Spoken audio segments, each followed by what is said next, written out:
বাংলাদেশ অস্ট্রেলিয়ার সাথে দ্বিতীয় দিন শেষে বাংলাদেশ 153 রানের লিড নিয়ে আছে অস্ট্রেলিয়ার সাথে। কিন্তু আজকে বাংলাদেশ যেভাবে ব্যাটিং করছে অসাধারণ।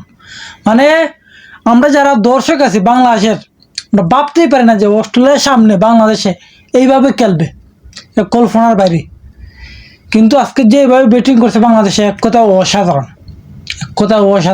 তানজিদ তামিম 100 মারছে, 101 রান, অসাধারণ। বিশেষ করে সবচেয়ে আফসোস লাগছে তোমার শান্ত, সে 100 মারতে পারছে না, 84 রান করে আউট হয়ে গেছে। কিন্তু মমিনুল 49 করে আউট হয়ে গেছে, 50 মারতে পারছে না। মানে দুইটা প্লেয়ার, একটা 100-এর দ্বারা কাছে গিয়া আউট হয়ে গেছে, আর তোমার একজন ওই 1 রানের 50 হয়েছে না মমিনুলকে। দুইটা জিনিস খুবই আফসোস হয়েছে। ওটা তো একজন একটা 50+ রান হইতো, আর শান্ত যদি 100টা মারতো আরো ভালো হইতো। সবচেয়ে খারাপ লাগছে কোন উইকেটটা করতে পারবে তোমার মুশফিকের। রান করছে ভালোই, 36 রান করে গেছে, কিন্তু তার হুকেটটা এক করে বাইরে দিয়ে আইছে। মানে কারো হুকের দিকে যদি খারাপ লাগে তাহলে মুশফিকুর রহিমি মানে বাজে একটা শট মাইরা আউট হয়ে গেছে।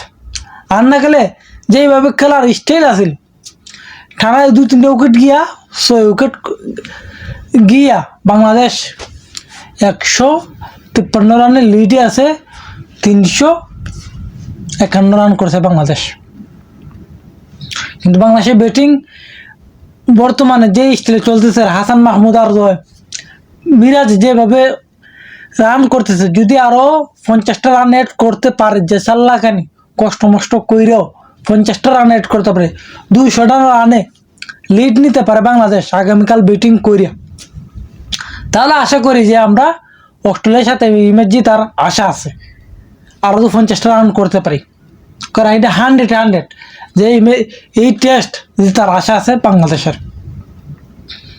কিন্তু এখন দেখার বাকি যে আগামীকাল মিরাজ, হাসান মাহমুদ, তাইজুল, ইবাদত আর তোমার তাসকিন, এই বোলার মিললা 4-5 মিললে তো 50টা রান করে নিতে পারে, 10টা করে রান এনাফ, আর লাগবে না। ম্যাচ দেখবাই জিতে গেছে বাংলাদেশ। আজকে যেভাবে বাংলাদেশ অস্ট্রেলিয়া আমাদের দলের সাথে খেলছে, কল্পনার বাইরে কোথায়, কল্পনার বাইরে। বাংলাদেশে যারা দর্শক, তারা কেউ বিশ্বাস করতে পারতেছে না যে বাংলাদেশ টানা 2টা দিন ধরে ব্যাটিং করতেছে, 2টা দিন ধরে ব্যাটিং করতেছে অস্ট্রেলিয়ার মতন দলের সাথে, হিসাব আসেনি। কিন্তু না, অবশেষে 351 রানে 6 উইকেট গেছে বাংলাদেশের, 153 রানের লিড আছে। আর 50টা রান করতে পারলে বাংলাদেশ এটা অনায়াসে জিতার সম্ভাবনাটাই বেশি।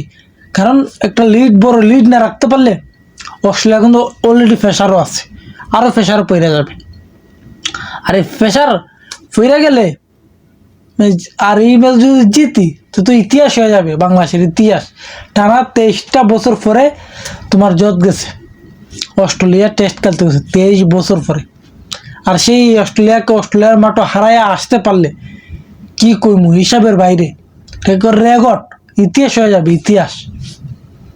দেখার বাকি। আপনারা কি বলেন যে বাংলাদেশ কি টেস্ট ম্যাচ জিততে পারবে কি পারবে না?